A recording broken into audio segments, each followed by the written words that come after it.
eu realmente vivi em Angola durante 20 anos, agora fui lá e realmente concordo em absoluto com o professor Caçul, que a vivência de Angola, os problemas de Angola são diferentes dos que nós vivemos em Portugal atualmente, mas nós já fomos com Angola. Quando nós cá chegamos a 40 anos, era isto que nós vivíamos em Portugal e, portanto, a evolução da surdez infantil.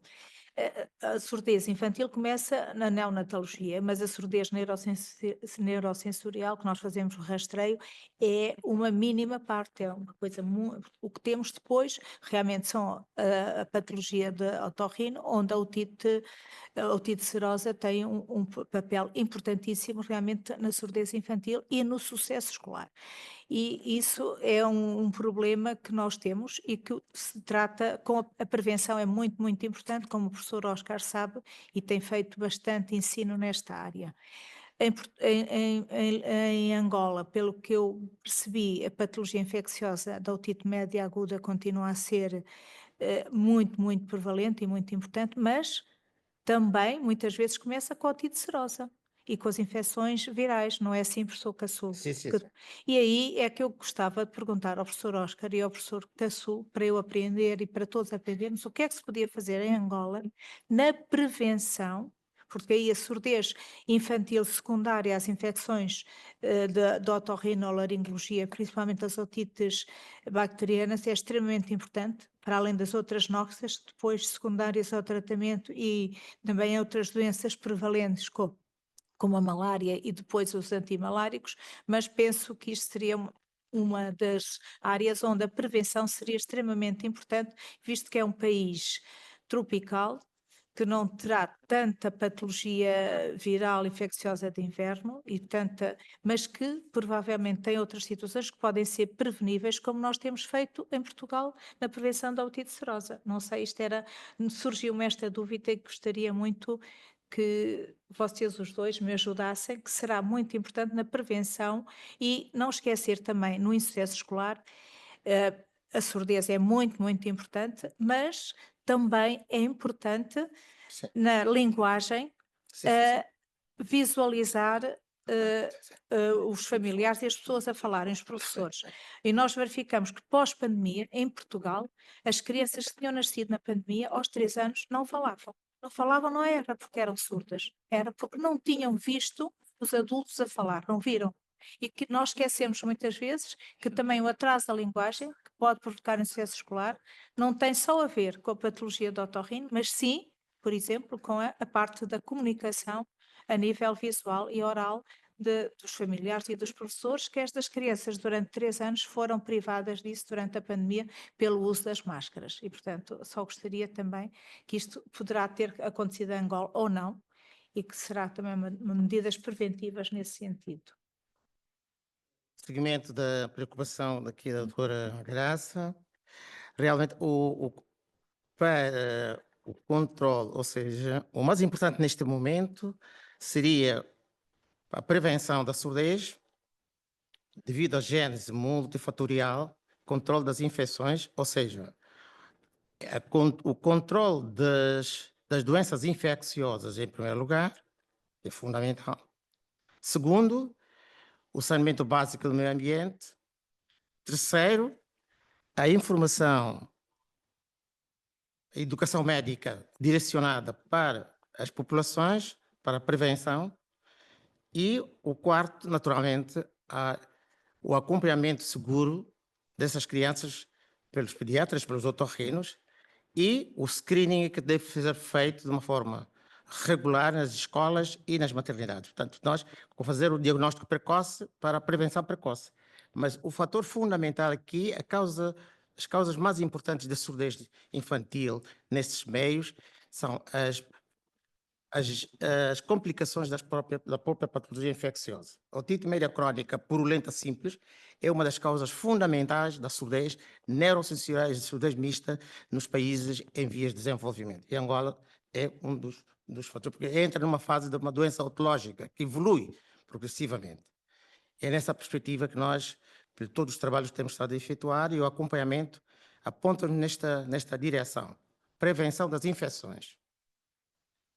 Eu posso finalizar um pouco esta área, uma área que desde o início da minha vida profissional estive ligado, vivi tudo isto, e é um exemplo. Eu nem sabia que havia o conceito de saúde global, mas quando analiso a experiência da surdez infantil que eu vivi, é um verdadeiro exemplo ilustrativo.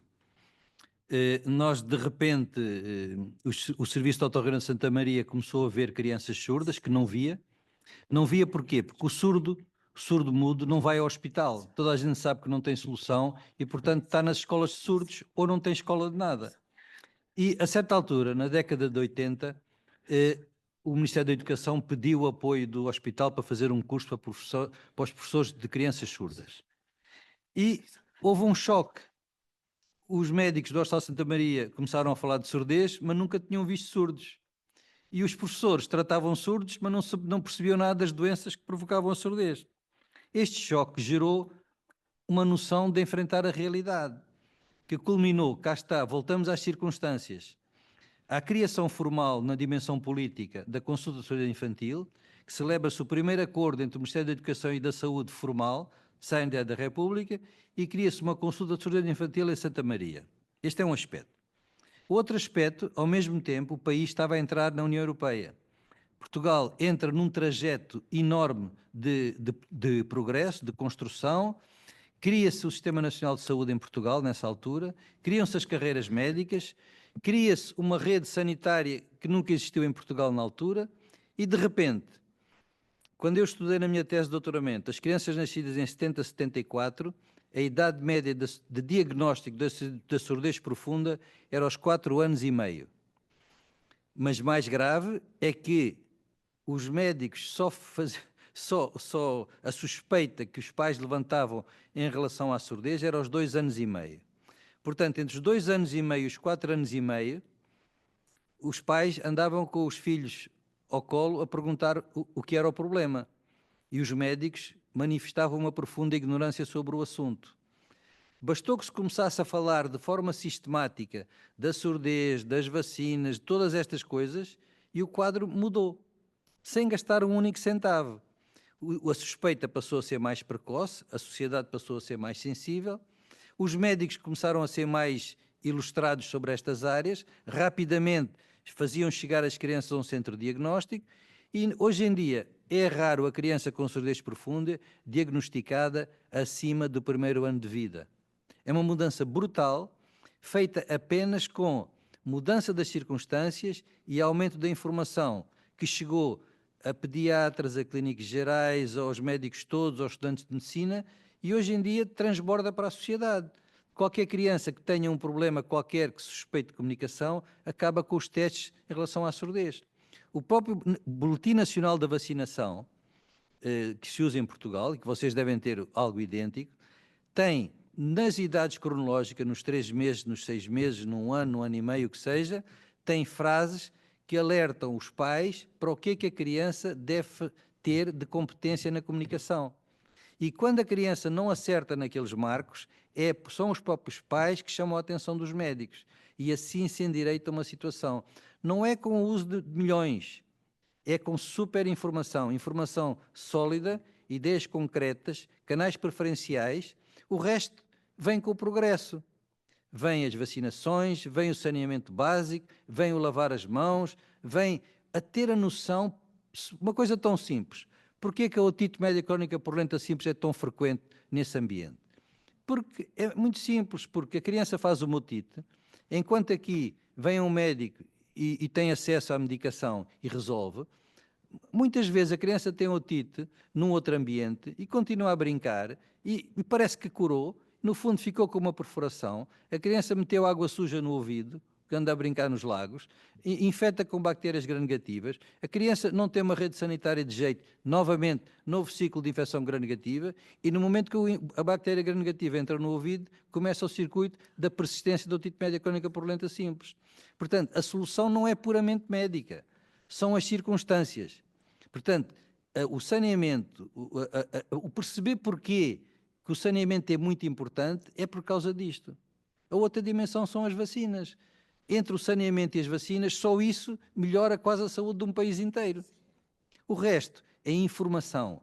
Informação que as diferentes especialidades têm que transmitir aos médicos da primeira linha. Se tiverem uma estratégia muito simples nesta direção, em meia dúzia de anos a situação fica revertida. E começam a ver as doenças que existem aqui, porque nós no princípio também tínhamos estas doenças. E hoje em dia está a modificar radicalmente o panorama. Nós nessa altura, na década de 80, diagnosticávamos 120 casos de surdez profunda por ano, e hoje em dia diagnostica-se 4 ou 5. Portanto, porquê? Porque o padrão que provoca as doenças que provocam a surdez modificou-se totalmente. Portanto, com estas palavras terminamos este bloco.